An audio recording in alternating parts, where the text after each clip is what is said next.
Microsoft ওয়ার্ডের ভিতরে অনেকগুলো পার্ট আছে, যেমন মাইক্রোসফট ওয়ার্ড, তারপর হচ্ছে Microsoft Excel, Microsoft PowerPoint, Microsoft Outlook, Microsoft Pro, ঠিক আছে, মাইক্রোসফট শেয়ারপয়েন্ট, এগুলো আরো অনেক কিছু আছে, 7-8টা পার্ট আছে। তো আমাদের এত কিছু জানার দরকার নাই। এক্সেসও আছে, এক্সেসটা ইউজ করা হচ্ছে ডাটাবেজের জন্য। তো আমরা শুধুমাত্র আমাদের যে তিনটা প্রয়োজন আমাদের দৈনন্দিন জীবনে, সেই তিনটা জিনিস আমরা এখান থেকে শিখবো। তিনটা জিনিস হচ্ছে মাইক্রোসফট ওয়ার্ড, তারপর হচ্ছে মাইক্রোসফট এক্সেল, আর একটা হচ্ছে মাইক্রোসফট পাওয়ারপয়েন্ট। মাইক্রোসফট ওয়ার্ড কি? মাইক্রোসফট ওয়ার্ডটা হচ্ছে একটা জনপ্রিয় ওয়ার্ড প্রসেসিং প্রোগ্রাম। এর মাধ্যমে আমরা ওয়ার্ডকে প্রসেস করতে পারি, অর্থাৎ এর ভিতরে আমরা ইচ্ছা করলে যে কোনো কিছু লিখতে পারি, লেখার পর সেগুলো আমাদের প্রয়োজন মোতাবেক আমরা সেগুলো ডিজাইন করতে পারি, কালার করতে পারি। এগুলো ইউজ করা হয় ম্যাক্সিমাম ক্ষেত্রে বিভিন্ন ধরনের অ্যাপ্লিকেশন লেখার জন্য।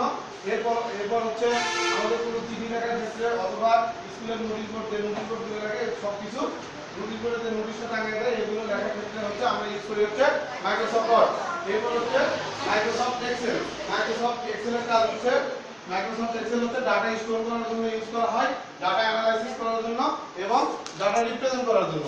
আর মাইক্রোসফট পাওয়ারপয়েন্ট ইউজ করা হলো গ্রাফিক্যালি, আমি যদি কোনো কিছু প্রেজেন্টেশন দিতে চাই কোথাও, অর্থাৎ এই যে আমি আপনাদের ক্লাস নেই, এই যে স্লাইডে যে ক্লাসগুলো আমি মাল্টিমিডিয়া ক্লাসগুলো নেই, এগুলো হচ্ছে পাওয়ারপয়েন্টের একটা পার্ট, বুঝতে পারছেন? এগুলো হচ্ছে পাওয়ারপয়েন্ট।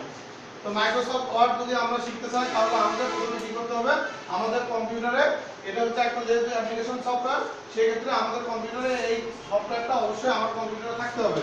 যদি না থাকে সেক্ষেত্রে আমি যার কম্পিউটার আছে তার কম্পিউটার থেকে পেন ড্রাইভ দিয়ে কপি করে, অথবা বাজারে অনেক সিডি পাওয়া যায় এই অফিস প্রোগ্রামে, বুঝতে পারছেন?